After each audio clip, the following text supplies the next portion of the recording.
my Twitter handle, that's my blog, and that's my school. And just so we're clear, that school is pronounced Annalee.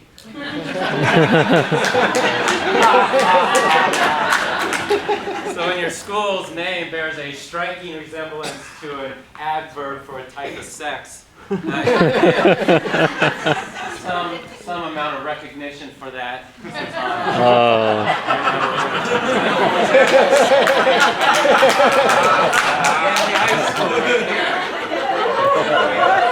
Also could get unfortunate website of the week as well.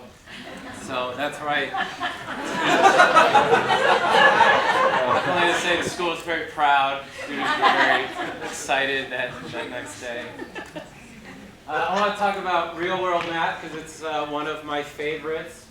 The word is a little divisive because it implies something about things not being real. So I use a definition that's very straightforward. It's math somebody needed to do at their job.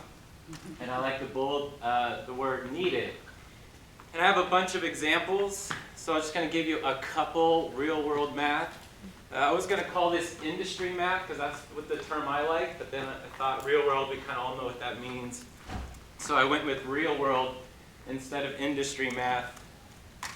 But when I started my blog years ago, I don't know how many, you can see industry is one of the hashtags I thought was important when I first came into teaching. It made sense to me that I should give them math that some person needed to do at their job. Not that I wanted to do it every day, but it seemed like a spice that was required. And so I have a bunch of these problems, and this is the first one. So I know this girl needed to do this problem at her job because she's my wife, and she does a lot of math, which is much to her dismay. She's actually majored in interior design because that major literally had no math requirements, literally 0 of them. That's why she took it. So I got this email that says, I need to know how much concrete is in this thing, please, thanks. Right to the point. So there's the thing, and so we need to know how much concrete is in this. And I got it with the dimensions, and as teachers we can pull that out. And if we want to kind of draw a little bit more from our students. And what's not in the email, she also needs it in cubic yards. Of course, all the dimensions are in feet.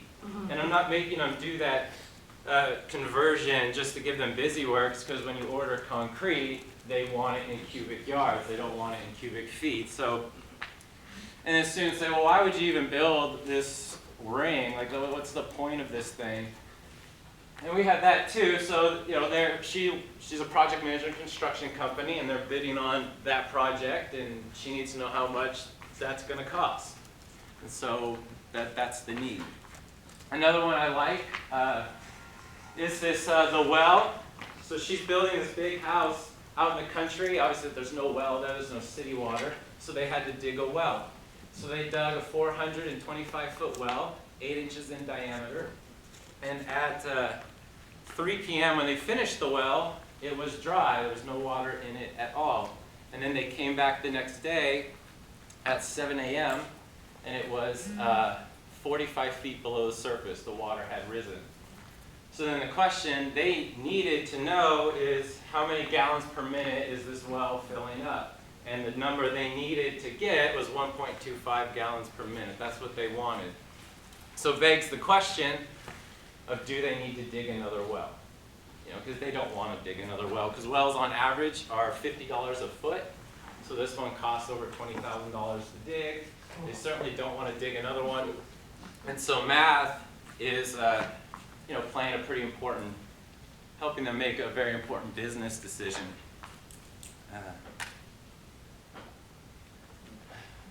Oh, I don't have the audio connected. Oh. Does it have the audio? Oh. Not that I need it for this video, but I'll need it in a second. Interestingly enough, they actually figured out how much water was in the well by doing a falling rock. So I have a video of them here trying to figure out how high the water was in the well now. So another nice, if you want to do one question that gets at a bunch of different standards, now you can kind of tie this into the falling rock questions if you like. Thank you. That's a very real-world math problem there. This one was asked of me, but when I got this particular problem, it was more like that. What's 3 times 11 3/4?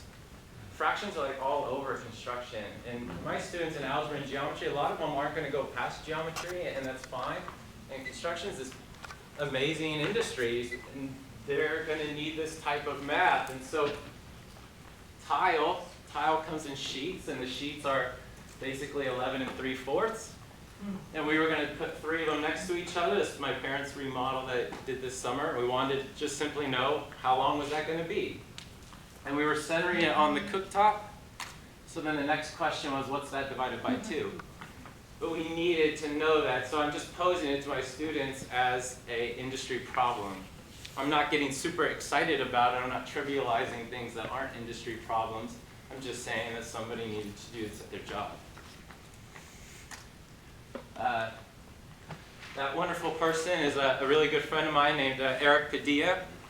And you want to know where the best place to get these industry problems is by asking your friends and your family. I was having beers with this guy, and he started talking about how he uses math in his job.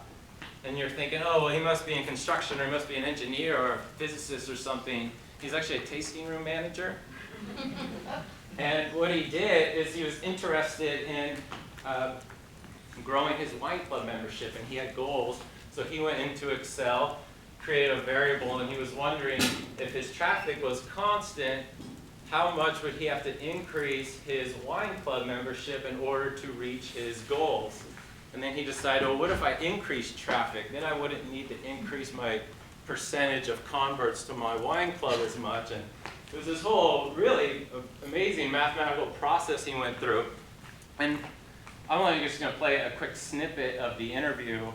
I was like, you got to stop. I got to record this. So I just pulled out my iPhone and see if it. Get that. Oh, it doesn't want to. Does it need to be turned up? Might be.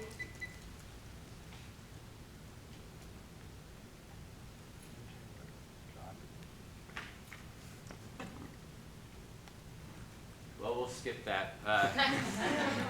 You got the premise anyway. But it just math happens. It happens so casually. You know, if someone starts describing, oh, this is how I use math. Just take out the iPhone, record it, and boom, done.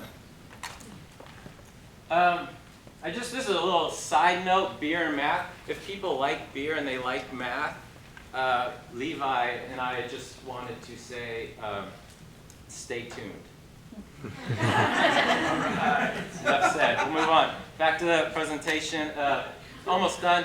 There's also this thing I call real enough world, where, you know, somebody's like, you know, I do math, like this is a calculation I do, or this is something I have to think about, and then they give it to you, but they just parse it down a little bit, or they don't, it's not exactly what they did at their job. It's not the exact same numbers. The previous was the exact same. That's fine, it's real enough. I just sell to students like it's exactly what they did. This is what they did, it's fine. And this was given to me by, I mean, this is in a lot of different textbooks, right? But this was given me by a vice president of a very well-known wealth management firm. Spent a lot of time of his life doing these exact calculations. And you don't need to read it now, it's all on my blog. But when you do read it, it doesn't feel like, it's not written like the textbook would have written it. And there's something professional about, like, sounds like this person's in that industry, you know, and then I'll parse the language down into something that's a little bit more approachable for them. I think this is second to last one. This was from a structural engineer, pretty straightforward. You have a 10-foot solar panel at angle of inclination of 20 degrees, and they want to know how far apart do they need to put those wood beams. And I have a couple just like that. When I'm talking to business people, because I'm kind of starting to do this career pathways thing in my district, one of the things, almost always they tell me, like, why don't you teach your kids Excel? I get that so much. We want people to know how to use Excel. Why don't you teach them Excel or Sheets? And so, to me, real enough world is anything you do where they're going into a spreadsheet program and they're getting comfortable with that. Okay, I'm done.